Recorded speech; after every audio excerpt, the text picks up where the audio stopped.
this video, I will be talking about an anime called Delicious in Dungeon, and also drawing myself and my pet Elliot in that world.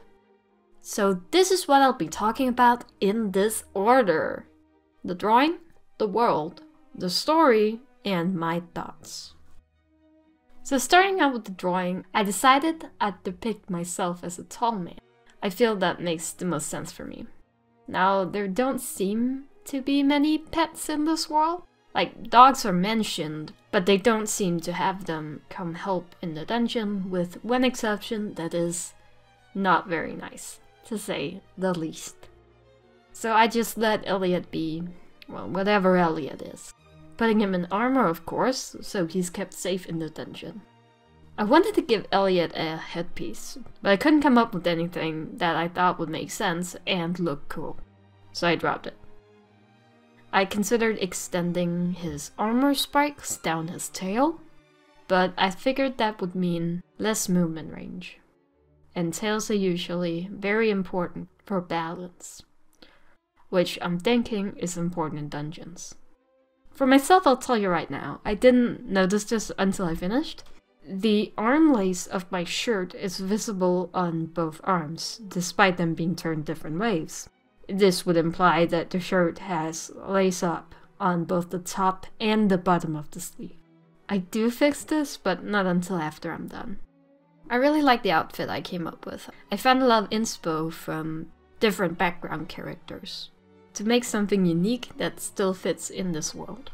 Otherwise, there wasn't anything in the drawing process worth noting. The world. In this segment, I'm just talking about overall world premise, and I don't go into plot at all, so it's basically spoiler-free, kind of. So in this world, there is humanoids, animals, and monsters.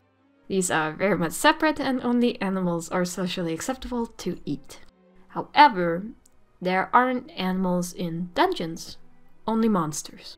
This means if you want to eat while exploring a dungeon, you'll have to bring stuff with you, as most adventurers do, and then cook it in the dungeon. While there's other dungeons, we mainly only see one dungeon. This dungeon was made by a mysterious mad mage. This dungeon is underground and is said to have been an old kingdom. It's connected to by old catacombs. And there's a village nearby that enjoys much business since the dungeon was discovered. The catacombs are now used mostly by merchants, as it is a convenient hub for adventurers. Many people go into the dungeon mainly for treasure, because the kingdom had much gold.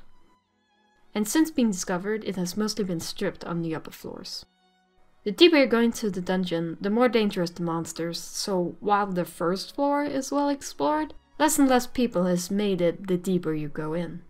So, of course, the upper levels has little treasure left. In this world, there is a lot of the classic creatures and humanoids.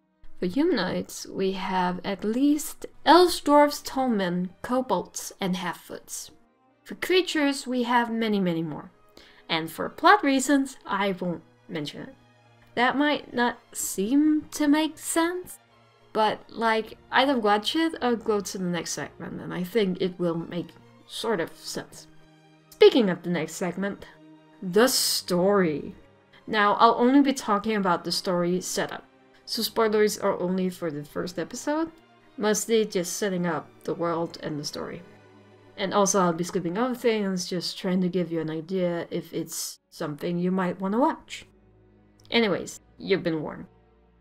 A party made up of 6 people are fighting a red dragon.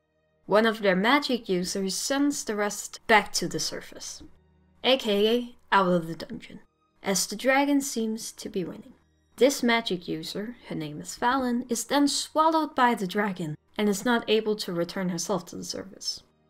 Chilchuck, Lias, and Marcel meet up on the surface, discovering their 2 other party members has left their party. Fallon is Lias' sister, and so Lias wants to go back into the dungeon to save her. This is a possibility, as it's possible to revive people in the dungeon, due to some of its magical properties. Chilchuck and Marcel agrees to help him out. However, when they were magicked back to the surface, they lost their backpacks, and therefore anything they didn't have on them, including money. And they would need to bring food for the dungeon. Or, well, Elias comes up with the idea to just eat monsters. You see, Elias loves monsters and has always wondered what they taste like.